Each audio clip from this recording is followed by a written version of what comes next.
بسم اللہ الرحمن الرحیم۔ تمام دیکھنے اور سننے والوں کو السلام علیکم۔ استاد اور والدین کی ادب و اہمیت۔ اسلامی تاریخ میں استاد اور والدین کی اہمیت۔ امام احمد بن حنبل نہر پر وضو فرما رہے تھے۔ ان کا شاگرد بھی وضو کرنے آن پہنچا، لیکن فوراً ہی اٹھ کر کھڑا ہو گیا اور امام سے آگے جا کر بیٹھ گیا۔ پوچھنے پر کہا کہ دل میں خیال آیا کہ میری طرف سے پانی بہہ کر آپ کی طرف آ رہا تھا۔ مجھے شرم محسوس ہوئی کہ استاد میرے استعمال شدہ پانی سے وضو کرے۔ پیارے عزیز و رسول اللہ صلی اللہ علیہ وآلہ وسلم نے اپنے سگے چچا حضرت عباس رضی اللہ تعالیٰ عنہ سے پوچھا کہ آپ بڑے ہیں یا میں؟ عمر پوچھنا مقصود تھا۔ انہوں نے کہا، یا رسول اللہ صلی اللہ علیہ وآلہ وسلم، بڑے تو آپ ہی ہیں، البتہ میری عمر زیادہ ہے۔ مجدد الف ثانی رات کو سوتے ہوئے یہ احتیاط بھی کرتے کہ پاؤں استاد کے گھر کی طرف نہ ہوں، اور بیت الخلاء جاتے ہوئے یہ احتیاط کرتے کہ جس قلم سے لکھ رہا ہوں اس کی کوئی سیاہی ہاتھ پر نہ لگی ہو۔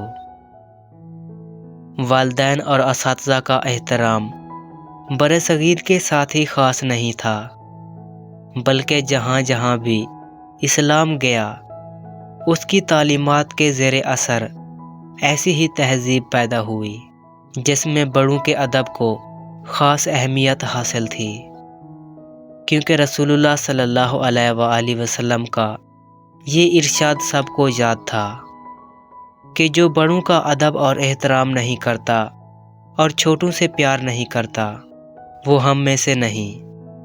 اسلامی معاشروں میں یہ بات مشہور تھی کہ جو یہ چاہتا ہے کہ اللہ تعالیٰ اس کے رزق میں اضافہ کرے وہ والدین کے ادب کا حق ادا کرے، اور جو یہ چاہتا ہے کہ اللہ تعالیٰ اس کے علم میں اضافہ کرے وہ استاد کا ادب کرے۔ ایک شخص کہتا ہے، میں نے بڑی مشقت سے کچھ پیسہ اکٹھا کر کے تھوڑی سی زمین لی۔ میرے والد صاحب نے کہا کہ بیٹا تمہارا فلاں بھائی کمزور ہے، یہ زمین تم اسے دے دو، میں تمہیں دعائیں دوں گا۔ حالانکہ وہ بھائی والدین کا نافرمان تھا۔ اس کا کہنا ہے کہ عقل نے تو بڑا سمجھایا کہ یہ کام کرنا حماقت ہے، مگر میں نے عقل سے کہا کہ اقبال نے کہا تھا، اچھا ہے دل کے ساتھ رہے پاسبان عقل، لیکن کبھی کبھی اسے تنہا بھی چھوڑ دے۔ چنانچہ عقل کو تنہا چھوڑ دیا اور وہ زمین اس بھائی کو دے دی۔ کہتے ہیں کہ والد صاحب بہت خوش ہوئے، اور انہی کی دعا کا صدقہ ہے کہ آج میرے پاس بہت سی زمین ہے، جبکہ میرے بھائی کے پاس وہی چھوٹی سی زمین کا ٹکڑا ہے۔ حضور علیہ السلام کے چچا کے بیٹے ابن عباس رضی اللہ تعالی عنہ کسی صحابی سے کوئی حدیث حاصل کرنے جاتے تو جا کر اس کے دروازے پر بیٹھ جاتے۔ اس کا دروازہ کھٹکھٹانا بھی ادب کے خلاف سمجھتے، اور جب وہ صحابی خود ہی کسی کام سے باہر نکلتے تو ان سے حدیث پوچھ لیتے، اور اسی دوران سخت گرمی میں پسینہ بہتا رہتا، لو چلتی رہتی، اور یہ برداشت کرتے رہتے تھے۔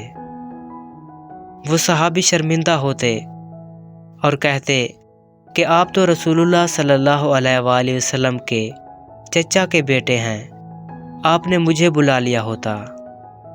تو یہ کہتے کہ میں شاگرد بن کے آیا ہوں، اور آپ کا یہ حق تھا کہ میں آپ کا ادب کروں اور اپنے کام کے لیے آپ کو تنگ نہ کروں۔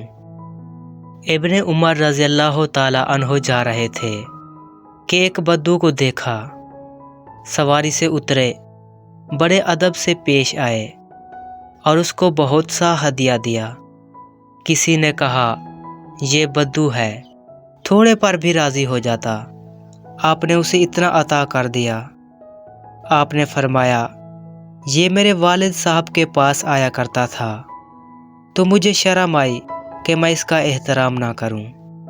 پیارے عزیزو، اپنے والدین اور اساتذہ کرام کا ادب اور احترام کریں۔ امید ہے آپ نے اس ویڈیو سے کچھ سیکھا ہوگا۔ مجھے اپنی دعاؤں میں یاد رکھیے گا۔ اللہ آپ سب کا حامی و ناصر ہو۔